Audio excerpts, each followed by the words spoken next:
Jael Ingram, and I am Miss Pennsylvania HBCU Junior Teen, and I'm here with Tianna Kilgore. Ladies and gentlemen, it is my pleasure to introduce Tianna Kilgore-Millwood, a seasoned educator and the vice principal at Mastery Charter Simon Gratz High School. With over a decade of experience, Tianna is passionate about fostering academic excellence, cultural diversity, and holistic student development. Educated in the Philadelphia school systems and inspired by her time in the Philadelphia High School for Girls and Howard University, Tianna holds a bachelor's in behavior science and is completing her master's in applied behavior analyst. An advocate for historically Black college and universities, Tianna champions their unique contributes to education in communities of color. Beyond her professional role, she is the founder of Dare to Flourish, a nonprofit mentoring program supporting young ladies from middle school through college. Tianna's vision for education extends beyond imparting knowledge. She aims to install pride and purpose in every student. Please join me and welcome Tianna Kilgore-Millwood, an educational dedicated to shaping young minds. Yeah, thanks for having me. So how's your day been going so far? Just a regular Saturday. As an educator, we are finally on winter break, so trying to get some rest and feeling very great that we have some time off. So for the interview, one of the questions is, what advice would you give someone considering attending an HBCU? Yes, I think this is a great question. Something that I tell, again, I work in a high school right now, so I get to spend a lot of time talking to juniors and seniors and high schools in general about college. And there's some generic advice that I give to everybody, which is like, just do your research, right? It's really important to know what you're looking for. And I think as young people, sometimes you just don't know. There's no way for you to know, right? And so I think some of the best advice that I can give is to connect with people, as many people as possible, because as a high schooler, especially, from my experience as a high schooler growing up in the city, my viewpoint was very limited. I only knew what I was able to see right in front of me. My grandmother did a really good job at, either through the church or through other organizations, connecting me with other people who had a broader view than I did, which allowed me to do deeper research in what school I wanted to attend, that I want to be in the city, that I want to be in the suburbs, that I want to go down south, where I knew racial tension could be a little higher, or that I like the city because things were more accessible. I also had to consider things like my major that I wanted to go into. So my biggest advice for young people is to do your research, and then understand that you have a very limited scope, which is normal and okay, and just be okay asking for help or seeking advice and information from other people.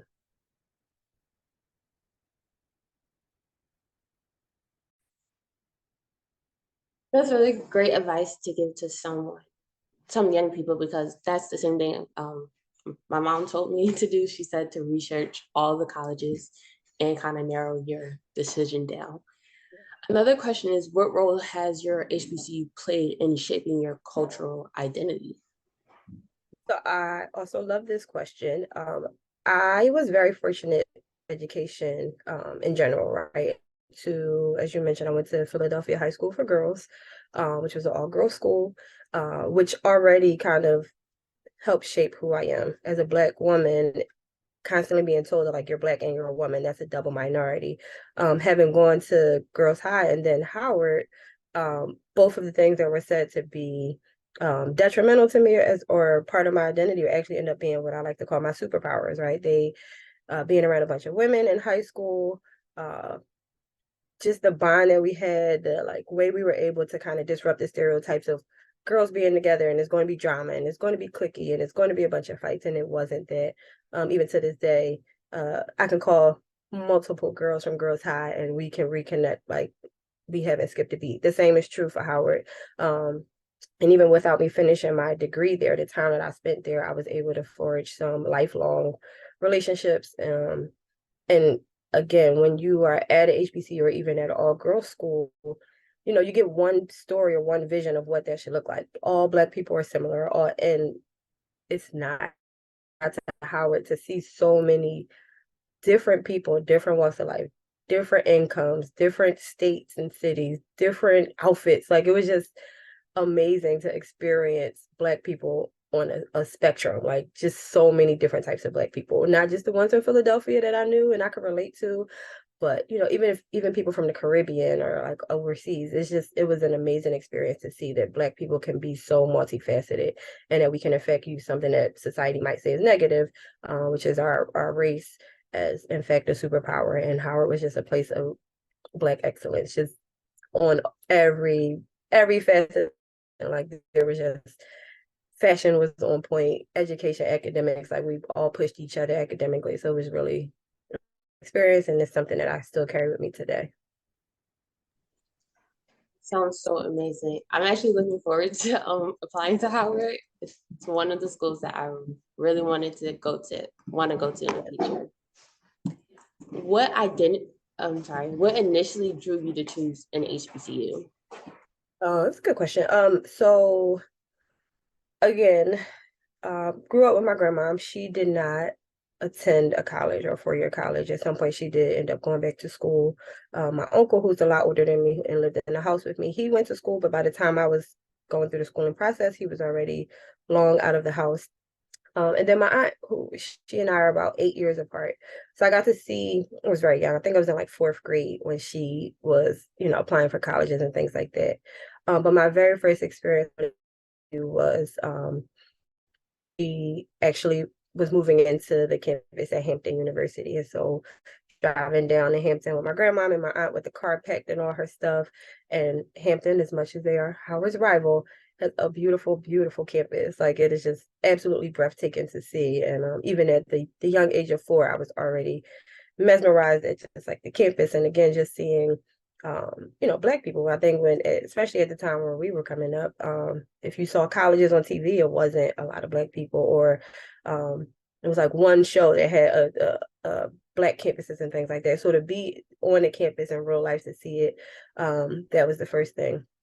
And then I had an opportunity when I was in 10th grade to attend a HBCU college tour with a gentleman named Mr. Coy Butler, who has since passed away.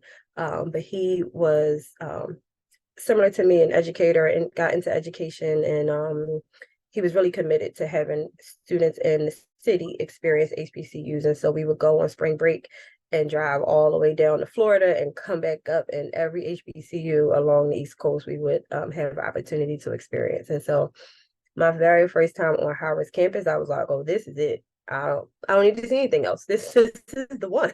And I was in 10th grade. And I had the opportunity to go on the college tour for 10th, 11th, and 12th grade. And every time it was the same. I'm like, oh, this is still my choice, despite seeing 20 other HBCUs.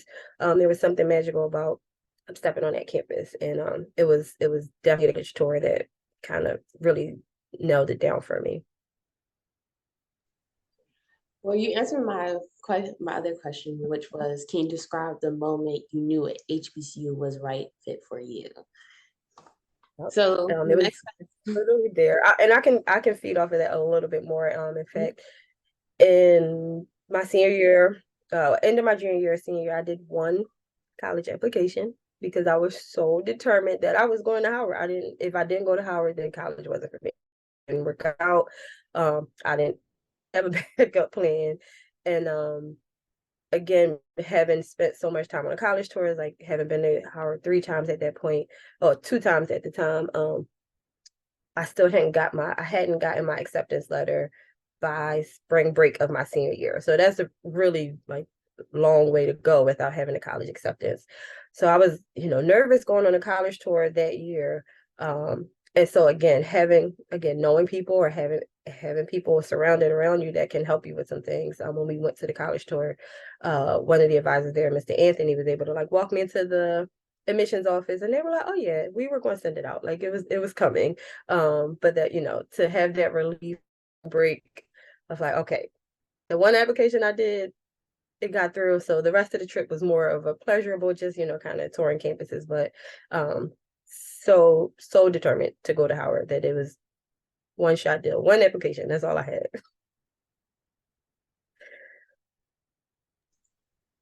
My next question is, how has the sense of community at your at Howard impacted your college journey? Yeah. It's been great. And again, as I mentioned, I didn't have the opportunity to finish at Howard, mostly due to financial restraints with my family. But again, I can pick up a phone right now and, make calls and have some people, whatever it is that, I would have going on at the time. I think that it also has kind of set a tone for me, right? I didn't have as much control over my finances to allow me to stay at Howard, but I've already made it a life goal for myself, a bucket list item, if you will, to like finish a degree from Howard. So the drive, the desire to still be a Bison, to be a part of the Howard family, it's still something that I strive for. It's something that continues to push me as I educate other young people, and as I continue to educate myself. So it's something that it's the family, the community that Howard brings is something that I'm happy to be a part of and want to continue to be a part of. And now my final question, can you share a memorable experience that embodied the spirit of Howard? Yeah. Uh, any Bison who hears this word will understand exactly what I mean when I say the yard. There's not a particular day or experience. I can easily say homecoming, but I think that that's homecoming is always going to be a top tier experience. But the yard on any given day, the yard is like there's several buildings on Howard's main campus, and like there's this big space in the middle. On a nice day in the spring when it's like the weather starts to break, it's a full on fashion show. It is just like social. It's just a buzzing with positive energy. We're talking about classes and which professors are getting on your nerves, or who's going to the caf, or what are we doing this weekend. But that was just like um if there was a place that kind of like, how in the house, like the dining room table is like where everybody kind of communes and gets together, the yard is that place. It's busy, but it's like fun. It's all love. You see people greeting each other. You see the different sororities and fraternities. Some of them have their plot on the yard, so you see them out sometimes. It's just, it's just a vibe. You gotta experience it. We gotta make sure you get there because you gotta experience the yard. I'm gonna make sure. So for my fundraising, I'm baking goods and because I'm a baker. What is one of your favorite baked goods? I absolutely love a good chocolate chip cookie. Classic, simple. People mess it up. I've had your chocolate chip cookies, so I know that they're really good. But yeah, chocolate chip cookies are my absolute favorite.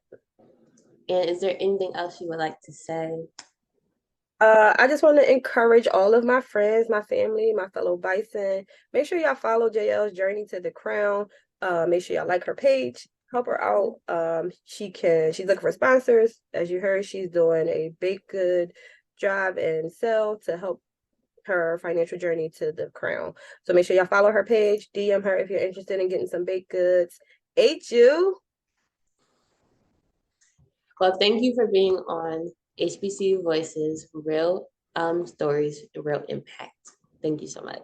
Thanks for having me.